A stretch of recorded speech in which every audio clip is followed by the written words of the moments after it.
All right, so let's start off with the big question. Why was Arizona State the right place for you? Oh, I was on this man. One so I flew in Thursday night. And I landed, got there, drove around the city. Camp's nighttime, beautiful place. I had a great vibe at it. So I went to bed, started sleeping. I was like, man, I really love out here. No place really compares to Arizona State. So next day I woke up out there, man. Beautiful city, beautiful place. And the academic part, being a student athlete, academics is very important. So you got to hang up at least one day. So academics is very important. So their academic place is top dollar. So like if you fail, it's really on you. Like they got all the support you need there. So that's what really led me to make my decision. So obviously you get to see things up close. You get to see the facility, you see a practice and how things operate that way. When you got to kind of see how he works, what kind of jumped out to you about Kenny Dillingham as the leader of a college program?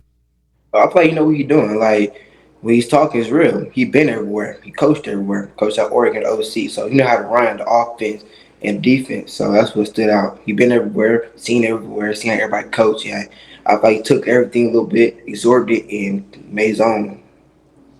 And then you mentioned that Tempe, you got to see a little bit and feeling the vibes there. What things kind of jumped out to you and kind of impressions did Tempe, your future home, kind of make on you? Just to see everything being right there for you. Like you got Phoenix right there, you got Tempe right there. Like you really don't have to leave to go nowhere for real. So everything just right there for you. And Director of Recruiting Isaiah Williams seems to be somebody who is a key focal point in the recruitment process for you. What was that relationship like, and what were some of the things that Isaiah did that ultimately made you confident that ASU is the right place for you?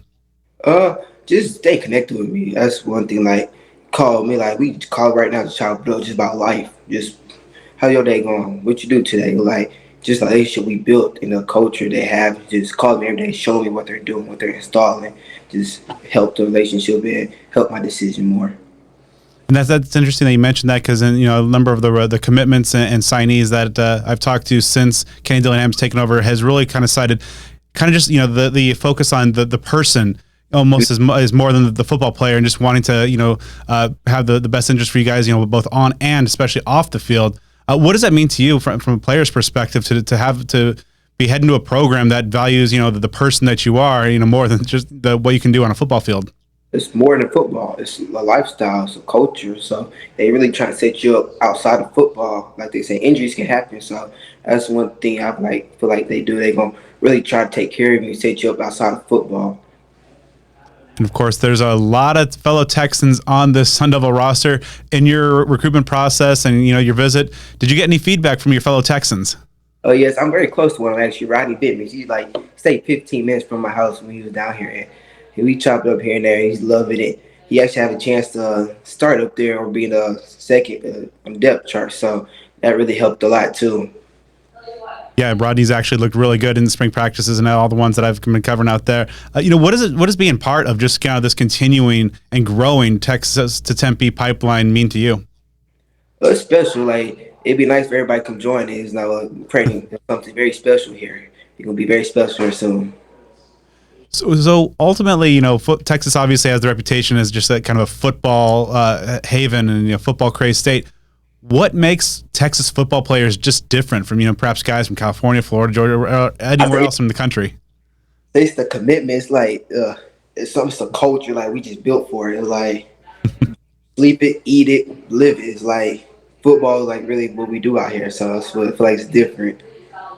So Like, I believe you started playing football, as a kid. I mean, what is it just like kind of growing up in that, culture that's just kind of all about football, all encompassing about football, and just, how that kind of forms and shapes you on your journey? Oh, that's a great question. That's a great question, actually. Growing up, like, you just love it. Like, if you get mad or something, like, you have a bad day or a week went bad, Saturday Little League games, you go take your anger out just after you win the game, like, stress relief, excited, then you go hang out with your friends. It's like just different. I don't know how to really explain it. And so, and of course, when you get to the high school level, the Friday night lights and how big it is down there. How do you feel, playing high level Texas ball is really going to helping prepare you for that jump up to major college football? I feel like just with the fans supporting us there every Friday night or Thursday night, just people who play, helps because we have a good amount of crowd people and be loud there. You know, we get to college, it's 1,000, 30,000, 40,000, maybe 100,000, and you just got to adapt to the sounds and everything. You make sure you hear the play calls, make sure you're focused, and you're actually paying attention to what we're doing. Of course, ASU making the move to the Big 12. You know, a lot of in kind of in that Texas footprint. You know, how much of a factor was that in your decision, knowing that they're going to be in your home state a lot? That's a fact, family come out there and watch, we be on TV every Saturday, so if you can't come out there, we're gonna be on TV covering Big 12. So, but just have the family come up, make them little trips to Texas Tech, maybe Texas State when we play up there, or wherever Houston or Fort Worth, everything's right there. They can drive and fly real quick. You know, you're talking about this Sun Devil defense, the future scheme you'll be in. You know, Brian Ward's known for being an aggressive defensive mastermind. In your experience and kind of getting to know what they like to do, what jumps out about Coach Ward's defensive scheme? He's not scared of nothing. He have game plan for everything. He done seen everything all too. He been everywhere, so he know how to run a defense very well. So he's not scared to go man, go cover three, or go cover zero sometimes. Now you're a player who has a great positional versatility. Do you have a sense at this point of where they see you fitting in a position?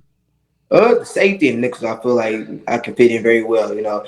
I played everywhere on the field, played outside linebacker, safety, nickel, corner. So I pretty much know how everything works, and I feel like that's what kind of helps a lot too. For any Sun Devil fans who might not have jumped on and watched any game film or caught you in person, give our viewers and listeners kind of a self-scouting report. What kind of skill set do you bring to a team? I bring a lot, like I said, I look at myself as Sean Taylor. So wherever the ball is, I feel like I'm gonna be there. I come down and lay that hit. I know how to make open field tackles. I feel like I bring a lot of impact to the team. So you're also a guy who is run track as well. How do you feel that your performance and training on the track has helped you on the gridiron? Helps a lot. Helps a lot. Like they say, safeties really don't need a bunch of speed unless you about to get beat. But so my lateral move helped my lateral move. It's not how to side shuffle very quick, come downhill, breaking, come down quick. And just the speed helps a lot, The for 10, two guys, I'm right there. I ran a 11.5 my sophomore year. So they actually said my junior. That's wrong. It was my sophomore year. I ran 11.5. So this year I feel like I haven't stepped foot on the track yet due to injuries. But I feel like if I ran, I'm like 11 flat, 10-9 type of guy. And so looking ahead, your final year at the prep level before making that jump up, what are some of the things that you want to accomplish this upcoming season and also things that you want to kind of work on to get ready for the big jump in 2025? I want to start breaking down film more, understanding what the offense is trying to do, reading my keys more, working on my hands, my eye coordination, just reading the line and pull. And so just take my game to the next level. And so, looking a little bit ahead to the future next year when you're finally in that maroon and gold, what is it going to mean most to you? What's most special to you about making that jump up and someday soon being a Sun Devil? Especially I'll be the first in my family to go for football. So I feel like just supporting my family and just putting my last name out there. Just that's probably what I'm most looking for. Just making my family proud.